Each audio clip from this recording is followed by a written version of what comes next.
Today we're at the Seacrest Estates subdivision. This is a multi-phased subdivision, 1, 2, and 3. It's 42 units, and this is mid-range single-family dwelling housing. The City of Brookings has averaged about 20 new builds, new single-family dwellings per year after the 2017 housing needs analysis came out. The subdivision that we're here today is 42 of those units. All of the lots haven't been built on, but you can see behind me, several of the homes are being built. On the horizon for the City of Brookings, we really were just focused on making sure that we provide options for developers and process their land use needs. We're excited about the future. What we're most excited about is the Lone Ranch subdivision, a project that has been on the horizon for well over 30 years. There's a master plan development that calls for nearly 1,000 homes, and we're looking at the first phase, probably adding 200. The City of Brookings was able to secure funding to add the infrastructure out to that subdivision, which is to the north end of town. That's one of the projects we're most excited about because it's going to bring different types of housing, multifamily housing, single-family housing units that our city really needs. As the planning director, I've been watching the situation of a shortage of housing for the last 4 years easily.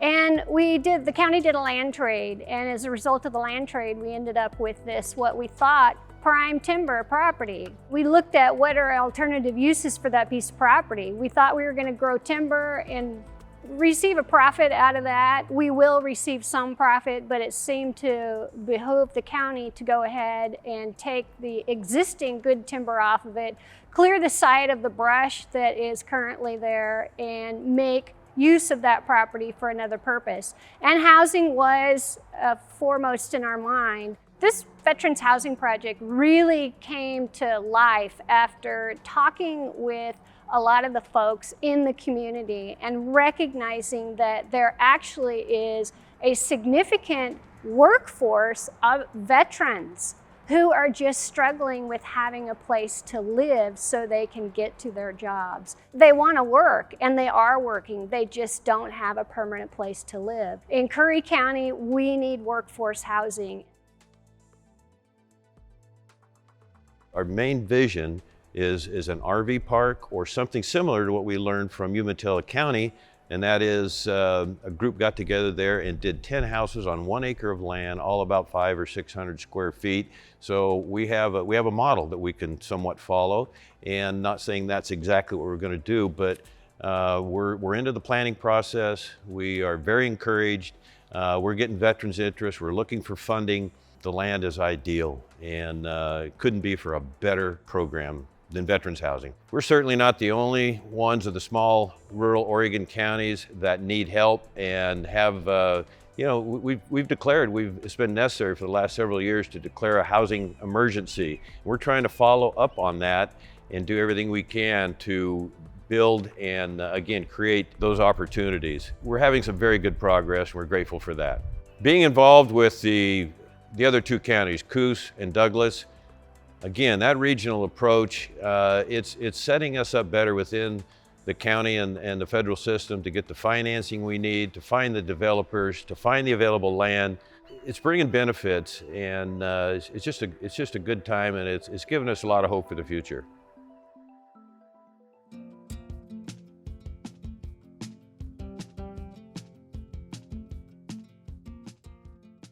We are at the Lake Bradley Staff Housing Complex for Bandon Dunes Golf Resort.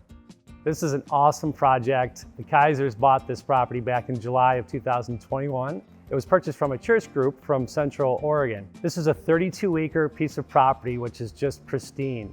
I break it down into 3 areas. The first group are the cabins, so there's 20, just over 125 square feet, so they're quite small and quaint, but they're perfect for an individual to be housed and to come to work each day. We also have 10 different cottages, and the cottages are 2 bedrooms, also very nice, beautiful common area, and then a great place to cook dinner. And then also behind me, you'll see we have the dormitories. So they're under renovation right now. We broke it down into an east wing and an west wing. East wing is behind me and is nearly fully renovated, and just after the first year, we'll go back in and finish up the west wing. So in the end, we'll have 26 dormitory style rooms in this building. We currently have 220 staff and caddies that are in our staff housing program, and that will continue to grow. We are continuing to grow the resort with more golf, more restaurant, and more lodging. So there is a need. We also have a waiting list for staff and caddies that want to live in our staff community. So with that said, we will continue to build.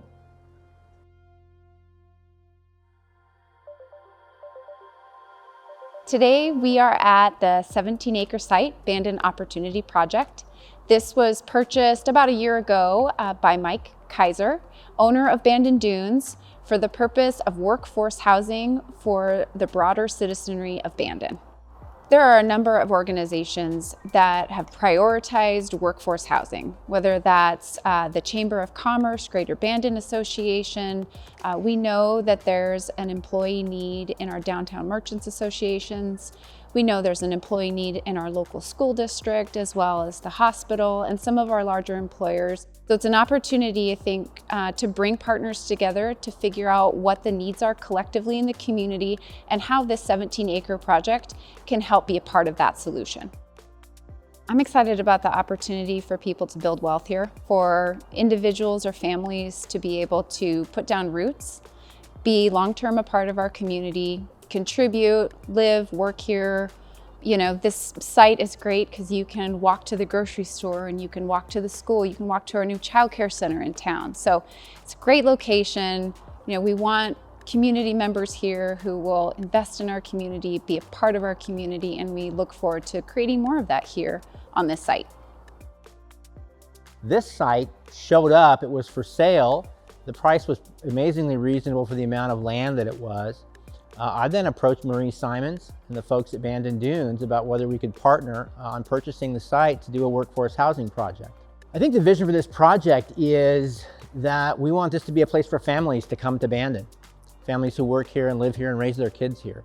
You know, one of the very first things that Mr. Kaiser said to me when we first met to talk about this was, and I asked him the question, he said, no, this would be housing for the community. He does not intend it to be for his employees. This is a community project with a charitable motive. I think this opportunity site is just a tremendous opportunity. We've got such a great partner, I think, in Bandon Dunes here. And I think something's gonna happen. There's just a lot of energy around this. Again, it's a great opportunity to get something done, and I think that we will. Not really sure yet how the financing picture is going to look.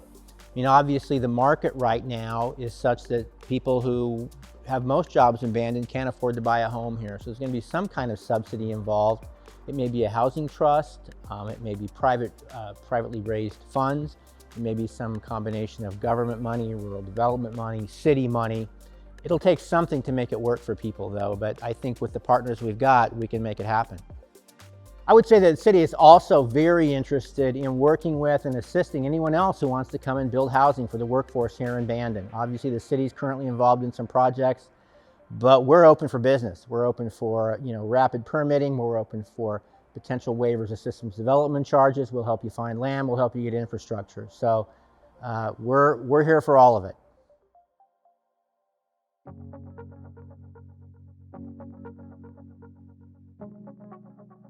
So this is an area we're calling the central site.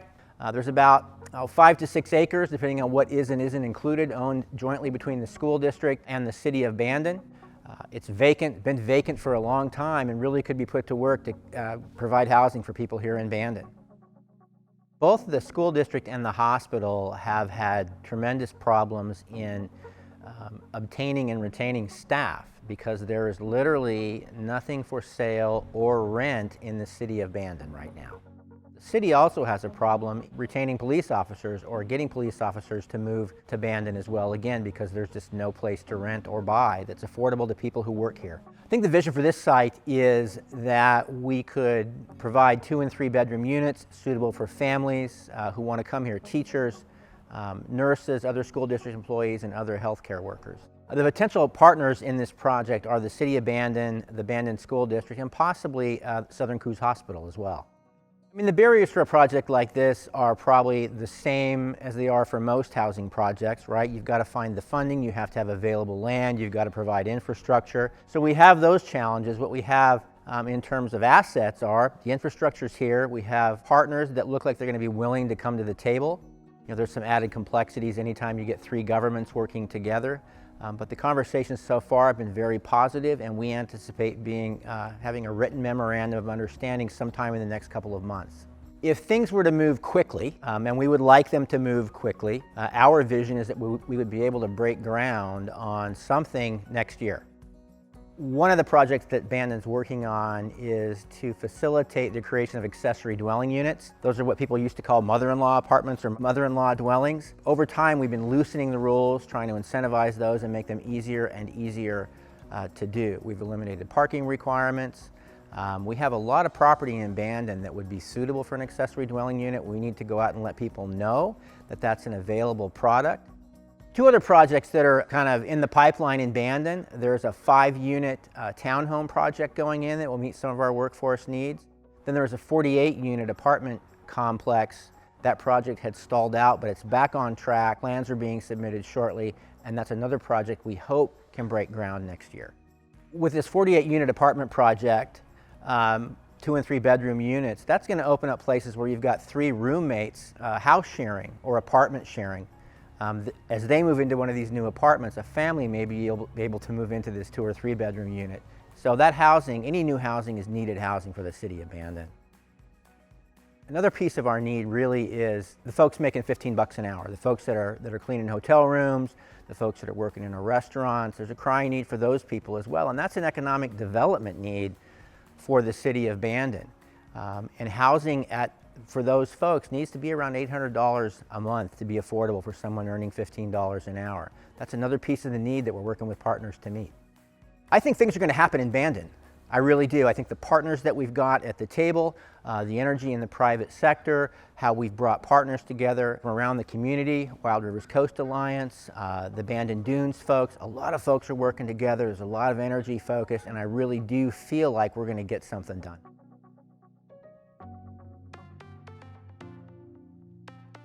Today we're in the former Coos County Annex. This is a building that was purchased by the Urban Renewal Agency of North Bend, and our goal is to have it redeveloped into housing. We have gone through several phases. So the first was brownfield. We had to go through a brownfield assessment, environmental assessment. The next phase that we're going through before we do any demolition is to make sure that we build what the community needs, not wants, but needs. So we're going through a housing needs assessment. After that study's done, we'll go into a housing implementation study. Simultaneously, there will be 2 things that are going to happen.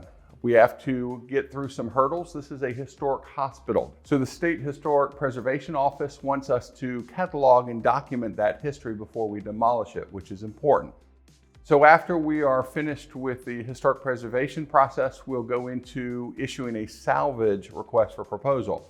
And that'll allow folks to come in here and salvage everything that is of value that can be sold. That'll help defray the purchase price, which was $125,000. That sounds like a bargain, and it is. But keep in mind, the purpose of the county was to find someone who could redevelop it and put it back on the tax rolls and make it useful. And that's what we're trying to do through the housing project.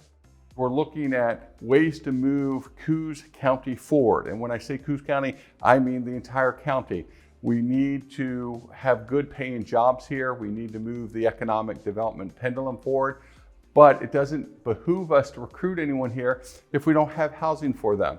So that's what I'm excited about, the renaissance that's occurring in North Bend. And it's been occurring ever since we've collectively come together with a strategic plan, and we've held to it.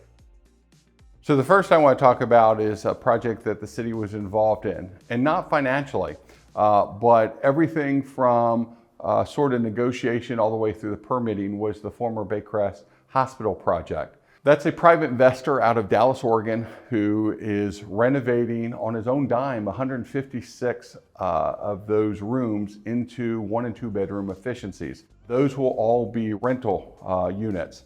It has a beautiful library. It has a beautiful cafeteria in it. The work that they've been doing has been great. We have the Bangor School that is being redeveloped by the Housing Authority. That is a low-income tax credit project. It's going to be developed by a developer out of Portland. So that's going to move forward. And again, basically it's almost rent controlled.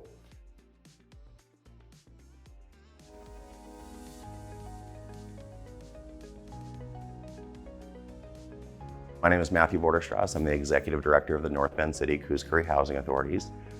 We're in the city of North Bend right now, and specifically we are in the old Banger School site, which is a school that was closed down about 20 years ago. This has been a blighted property for a number of years that has had a number of break-in issues with it, and for the most part it's just been kind of sitting here. What we're going to be doing with this site is eventually demolishing this building and building 174 brand new units that will be available to the community of North Bend and Coos County. So we're really excited to be able to begin this process, and really we're just waiting for the government entities that hold the funding to be able to release those 2023 applications so that we can put ourselves in front of them and get the funding to be able to get this community more housing. I would say that one of the things that's both exciting and also heartbreaking is the desperate need for housing. Most of the housing authorities' current units were built in the 70s and 80s when the housing authorities were really developed and kind of chartered here. Since then, there hasn't been a whole lot of development, and the community need has grown dramatically since then. And so there's a lot of opportunity on the horizon for new developments, because there's also a lot of political will in the South Coast region for trying to get affordable housing built. And so one of the things I'm most excited about being new to this role is to not only hit the ground running with the Banger School development, but also begin making inroads into Curry County, working with the communities over there, such as Gold Beach and Brookings, to be able to help them build more affordable housing so that their unhoused population and their low-income residents have a safe place to be, because ultimately we all deserve to have a safe place to be where we have a roof over our head and our basic needs are being met.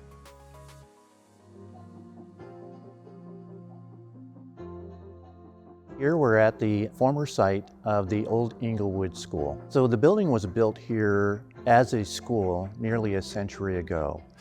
The school district sold off the property probably about 20 years ago, and it went into private ownership. In 2015, the building caught fire and for the most part was nearly destroyed. Sadly, the former owner, instead of cleaning up the hazardous waste that was left by the fire, actually left the area and abandoned the site. So our partnership on the agreement to clean up the property actually evolved where we agreed to use our resources and our staff to do the cleanup. The county agreed to take a property that would normally they would try to sell off. They have agreed to turn it over at no cost. And we found a willing nonprofit partner, not only one, but two. One, Oregon Coast Community Action, and later Northwest Housing Alternatives. It's interesting conundrum that we have. The city in and of itself doesn't provide social services, and we're not in the housing business. But we find ourselves in a position where we need to be at the table to help incentivize things that can happen that will influence additional housing. And using government resources, when and where we can find them, can help reduce some barriers.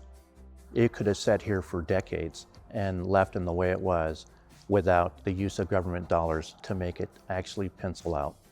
And one of those that we're looking at right now is what's called the MUPTE program, the Multi-Unit Property Tax Exemption Program. That program is designed to incentivize builders to build triplexes or better in areas that are near bus routes. The state does allow community to provide the incentive, and the incentive is basically if you build it, you can get a 10-year property tax exemption. Coming up with a property tax exemption might allow for developers not only to build it, but then to build it at a cheaper operating costs over a 10-year period, and hopefully that'll translate into lower rents. I thought the city was blessed in just getting this site developed. We're elated with the fact that we have another partner coming to the table, Gloria Day Lutheran, who is partnering to put in another low-income housing to meet this community's needs.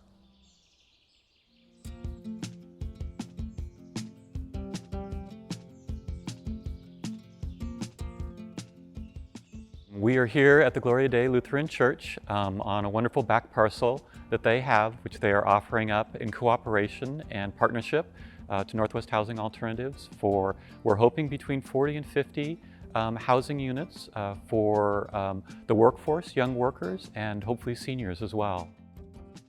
The Gloria Dei property is a very exciting location, embedded in a residential neighborhood, very close to services, the Hospital Bay Area Hospital, on a transportation route. It is the perfect place for workforce housing.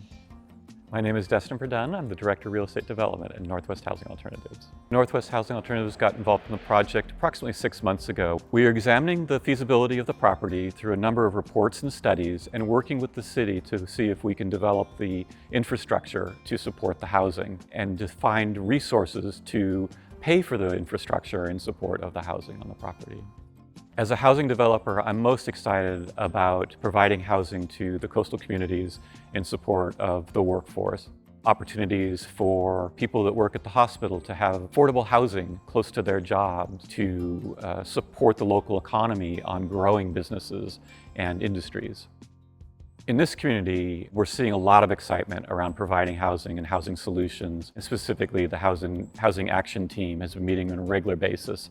That energy, those cooperations, those relationships that are being developed are crucial for developing the housing initially, but also for the supports for the housing into the future. I enjoyed taking on the lot committee in part because I'm a strong believer in social justice. My name is Ken Denton. I'm a member of Gloria Dei Lutheran Church in Coos Bay. Past council president, but right now I'm the chair of what we call the Lot Committee. That's a group of about 10 people who have been meeting for a year and a half to decide what to do with this parcel of land. It was given to the church in 2019 by Dennis Beetham. I'm in a house, I think, because of luck, and I remember one of my formative experiences when I was in the 6th or 7th grade. I was walking down the streets of San Francisco with my father, who was a police officer. And we walked by a homeless person on the sidewalk, and I thought, you know, there's a guy not working, all the stereotypes. As we got past him, my father said, "There but for the grace of God go I." And I'd never seen that side of my father before. It was really striking. And that's what we've got here. We've got a lot of people that need help. Everybody in the congregation is excited about this project. I get asked about it all the time. As you know, we voted unanimously to do it. The church is looking forward to a housing project here. It's really exciting to see their excitement, their enthusiasm as a congregation to meet the needs of the community. For Gloria Dei, it's important for us to help meet the housing needs in the community, and we had a lot of conversation through the years between the donation of the land and making the decision of discussing different possibilities for the property that we have. And we're really excited as a congregation to see where this goes and what other partnerships might develop out of it. We're excited to see who we might be able to provide housing to and what other resources will come about through this process.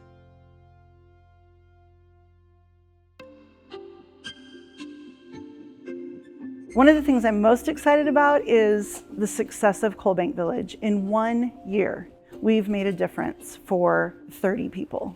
That's part of what keeps me going on the days when it's really hard, is knowing that there are 30 people who are in a better place now than they were a year ago. My name is Tara Johnson. I'm the Executive Director of the Devereaux Center.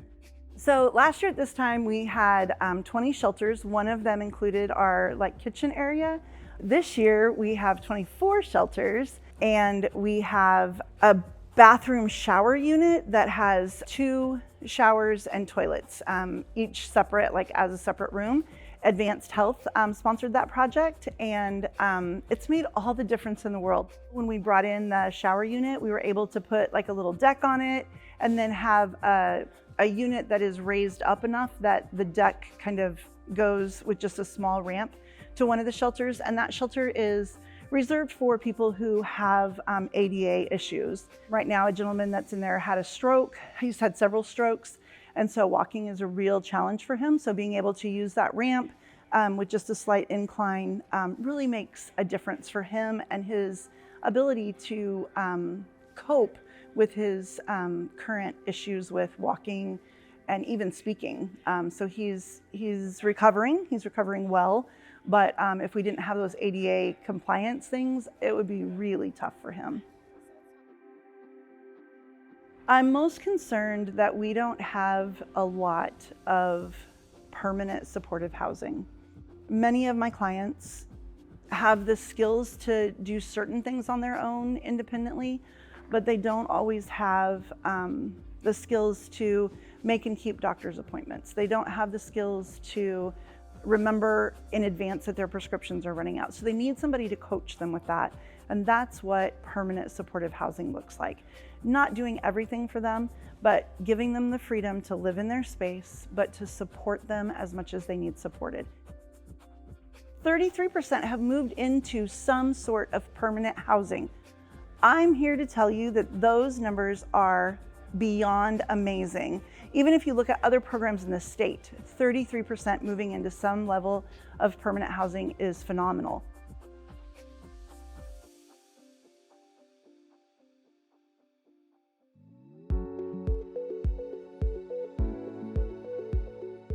Today we're at a new 72-unit apartment development in downtown Reedsport. It's on a little over 3.5 acres right on the Schofield River.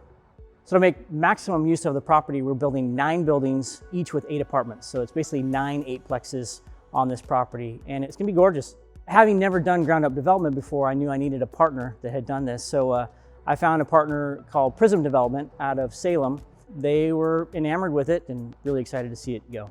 So when we went to the city and told them what we wanted to do, they were extremely supportive. They helped us by bringing the property into the urban renewal district, urban renewal boundaries, so we could qualify for some incentives.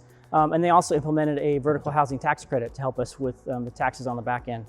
In addition to that, in talking with the city, they said, hey, look, we want to help you. We need housing desperately, but we really need workforce housing. So these units will be really nice, but workforce, so they won't be super high end, they're not going to be low income, they're going to be right in the middle of workforce housing.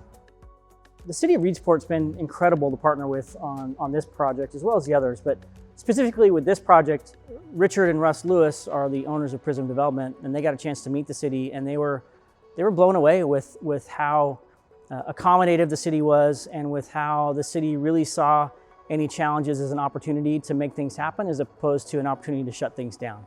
The only reason we were able to get Prism Development to come over here is because the city was so active in helping to recruit and find solutions to things to make this project doable. Sora Crossing is a housing project in downtown Reedsport, and it is a reimagining of an old apartment complex. My partner Rob Crocker had secured the property before I came on board, and he had gutted a 5-plex and unfortunately wasn't able to save the rest of the buildings. I was drawn to the project both from the dramatic impact it had on the community in terms of the aesthetic change it had, as well as really the demand for the housing downtown and what a difference it could make for the community. So we have 2 phases in Sora Crossing. We have the 5-plex that was a refurbished building, and it is now fully occupied. It took all of about 72 hours once we were able to market that to fill up, and it's really interesting to see the folks that are really excited to be in downtown Reedsport. I partnered with Rob, and Rob has been just an amazing advocate for bringing housing to the region. And so with the Eagles project that incorporates not just bringing more people downtown, but an opportunity for vibrancy and more small businesses to be launched, whether it's through their food truck or running an event space. It's just a really exciting opportunity to highlight both the beauty of Reedsport as well as the wonderful people that are here to really bring it to life. The Eagles Lodge is a unique project. It's going to transform the downtown. It really will. There'll be housing, of course, and there'll be a community space with roll-up doors to the outside. There'll be a nice plaza that will be able to have a number of food carts, covered seating, open seating, fire pits, and great parking. So, we'll be able to capture, I believe during the summer, there's over 12,000 cars a day that come through Reedsport. And as it stands now, there's very few that actually stop. They're just driving through. And we're really hoping that the projects we're doing in downtown are going to help to capture some of those folks that want to stop and stay, while at the same time being a great place for locals and residents to come and hang out and be a part of kind of this new vibrancy that we're gonna promote downtown. You know, what excites me most about what we're doing here is I really feel like the timing is right for development. The timing is right for the economy has kind of found its footing, and it's starting to find new businesses, new jobs, new industries that are coming to the area. You know, the city leaders and the region leaders have done a great job of recruiting new businesses to bring real family wage jobs to the area. The problem is lack of housing. It's a real challenge if you're trying to recruit businesses to come and there's a lack of housing. It makes it extremely difficult to convince those businesses and industries to come to the area. So I'm excited about the timing. I just think this whole South Coast kind of hit bottom after the timber industry kind of took a pause. And I really feel like now it's found its footing and it's on its way back up. And there's been so many people who've lived here forever are excited about what they're seeing. And there's a lot of people who used to live here who went away who are coming back, and they want to be a part of kind of this renaissance of what's going on the South Coast. And that's especially true in Reedsport, and we're excited to be a part of that.